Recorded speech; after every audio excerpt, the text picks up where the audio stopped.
मी छत्रपती शिवरायांची भूमिका करतो. त्या भूमिकेमुळे जर माझ्या कुटुंबाला अशा पद्धतीचा त्रास होत असेल, मी भूमिका करणार. आतापासून मी छत्रपती शिवरायांची भूमिका साकारणार नाही असा निर्णय घेतलाय चिन्मय मांडलेकर. आपल्या पत्नीला आणि मुलाला होणाऱ्या त्रासाला कंटाळून हा चिन्मयने निर्णय घेतलाय. जहांगीर नाव का ठेवलं असा प्रश्न चिन्मयला विचारण्यात आला होता आणि तिथूनच या सर्व वादाला सुरुवात झाली आहे. नेमकं हे प्रकरण काय, चिन्मय मांडलेकरच्या कुटुंबासोबत काय घडलं ते आपण या व्हिडिओत पाहणार आहोत. त्यामुळे हा व्हिडिओ शेवटपर्यंत नक्की पहा.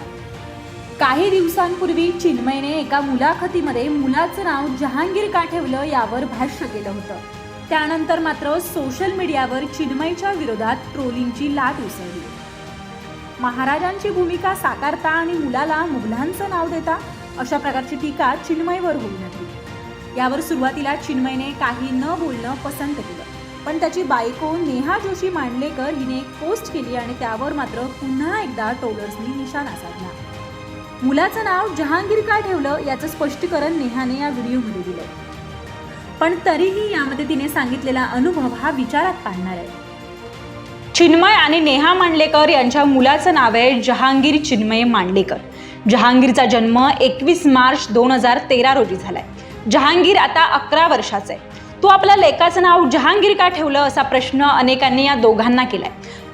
चिन्मयने आतापर्यंत 10 ते 12 चित्रपटात छत्रपती शिवाजी महाराजांची भूमिका साकारली आहे. पण सोशल मीडियामध्ये होणाऱ्या टीकांमुळे त्याने क्षमा मागत आत्ता आपण महाराजांची भूमिका साकारणार नसल्याचं सांगितलंय.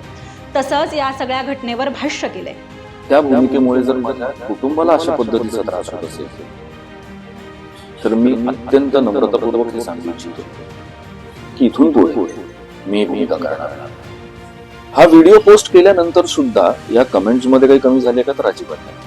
इनफॅक्ट त्या वाढल्यात. आणि आता लोक त्या मुलाच्या पितृत्वापासून ते त्याच्या आईच्या चारित्र्यापासून सगळ्यावर शंका घेऊ लागले. एक व्यक्ती म्हणून मला त्याचा खूप त्रास होतो.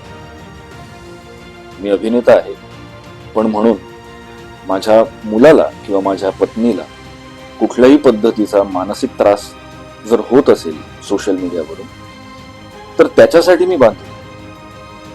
माझ्या कामावरून तुम्ही मला वाटेल ते बोलू शकता. तुम्हाला ते आवडलं नाही आवडलं पर्सनली भेटून किंवा सोशल मीडियावर, पण माझ्या वैयक्तिक आयुष्याबद्दल बोलण्याचा हक्क तुम्हाला आहे असं मला वाटत नाही. 4-5 दिवसांपूर्वी चिन्मयची पत्नी नेहा हिनं देखील इन्स्टावर एक व्हिडिओ पोस्ट करत आपला संताप व्यक्त केला होता. ती काय म्हणाली होती हे पाहूयात. त्या मुलाला एक आई सुद्धा आहे जी कलाकार नाहीये, जी पब्लिक आय मध्ये नसते, जी पब्लिक फिगर नाहीये.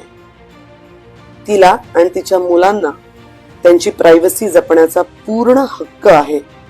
तर मला माहित नाही इतर माणसं आपल्या मुलांची नावं कशी ठेवतात. मी तरी माझ्या दोन्ही मुलांची नावं त्या नावाचा अर्थ फार गोडे म्हणून ठेवलेली आहेत. Also it so happens to be that Bharat Ratna JRD Tata यांचं नावही जहांगीरच आहे. आणि टाटा कुटुंब हे माझ्या आणि माझ्या नवऱ्यासाठी is an inspirational family institution. बरं, दुःख काय आहे ज्यांना कोणाला असं वाटतं की हे मुस्लिम नाव आहे. आपण तो देश आहोत की आपण शतकानुशतक मुस्लिम बांधवांबरोबर एकत्र इथे राहतो. अगदी आपल्या दैनंदिन आयुष्यातलं बघाल तरी आपले सुपरस्टार्स देखील मुसलमान आहेत, आपले क्रिकेटर्स देखील मुसलमान आहेत. या सुपरस्टार्सच्या सिनेमाचे अनेक हजार करोड मध्ये आपण त्यांना आपणच बिझनेस करून देतो. ते चालतं.